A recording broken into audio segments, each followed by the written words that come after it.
Good morning, this is the Paradise Unicorn Priestess bringing you day 46 of A Course in Miracles, the Yin translation where we use female words, and we've got coyotes again. Well, one coyote and one dog.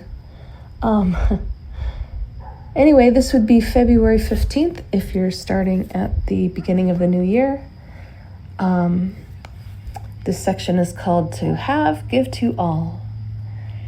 When your body and your ego and your dreams are gone, you will know that you will last forever. Perhaps you think this is accomplished through death, but nothing is accomplished through death because death is nothing.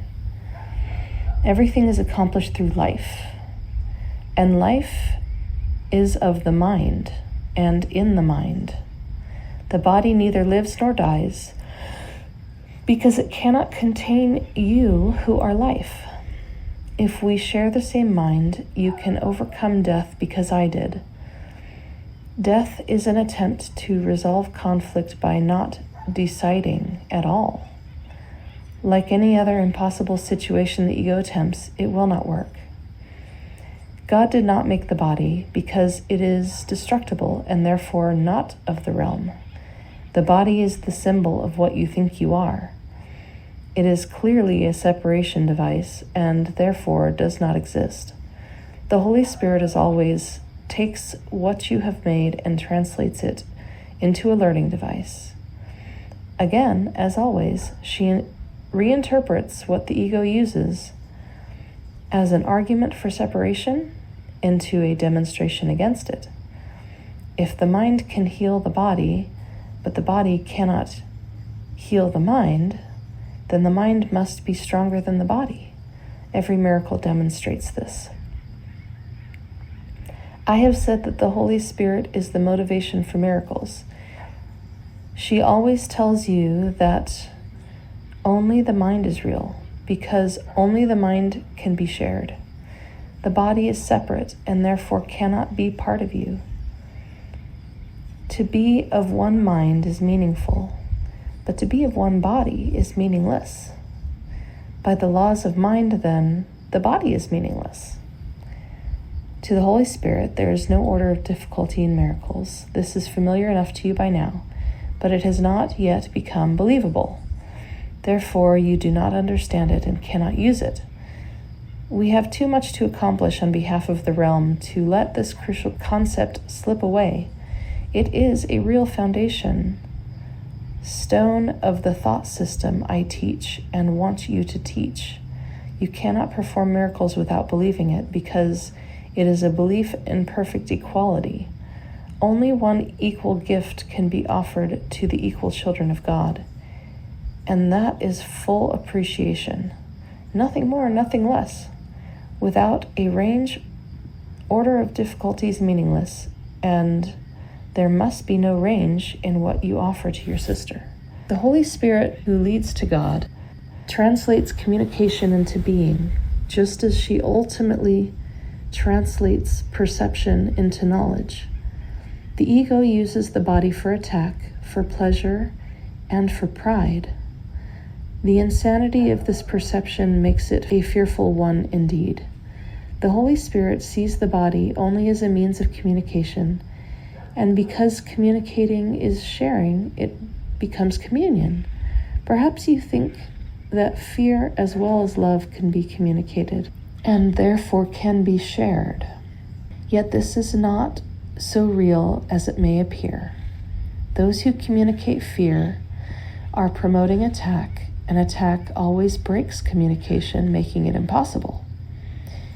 Egos do join together in temporary allegiance, but always for what each one can get separately. The Holy Spirit communicates only what each one can give to all. She never takes anything back because she wants you to keep it. Therefore, her teaching begins with the lesson, to have, give to all. This is a very preliminary step, and the only one you must take for yourself. It is not even necessary that you complete the step yourself, but it is necessary that you turn in that direction.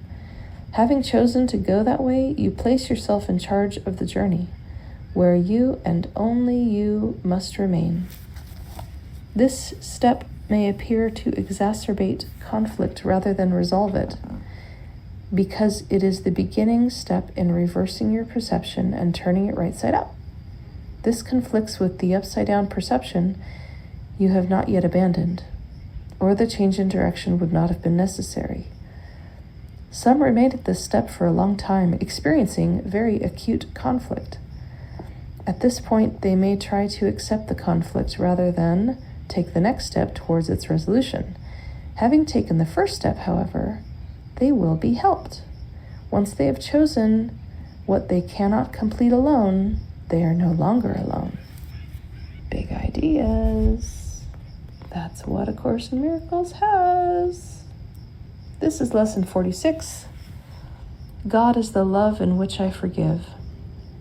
God does not forgive because she's never condemned, and there must be condemnation before forgiveness is necessary.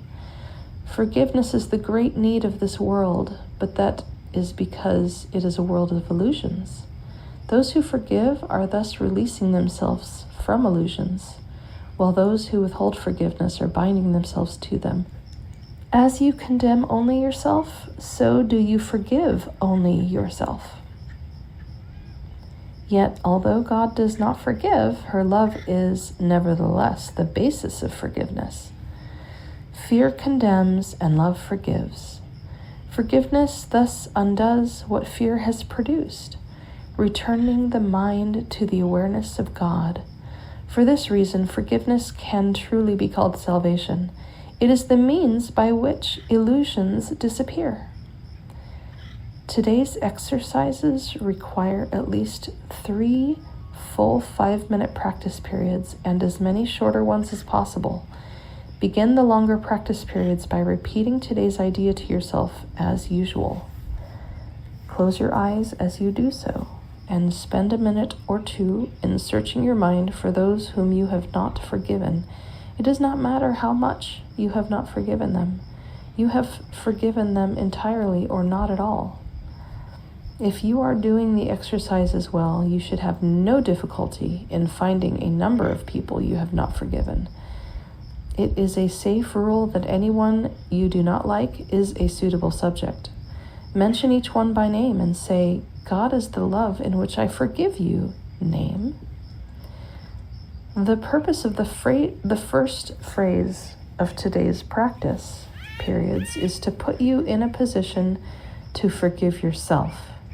After you have applied the idea to all those who have come to mind, tell yourself, God is the love in which I forgive myself.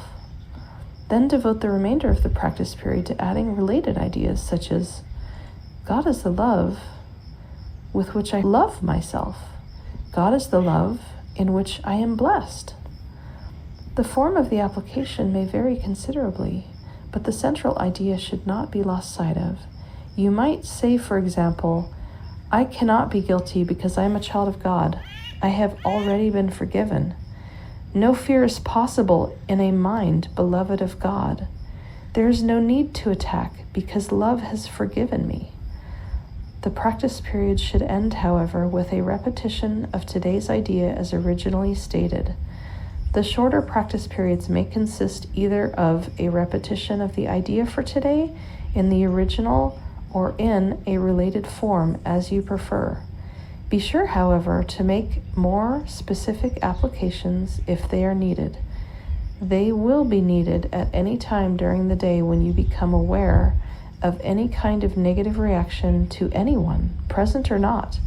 In that event, tell her silently, God is the love in which I forgive you.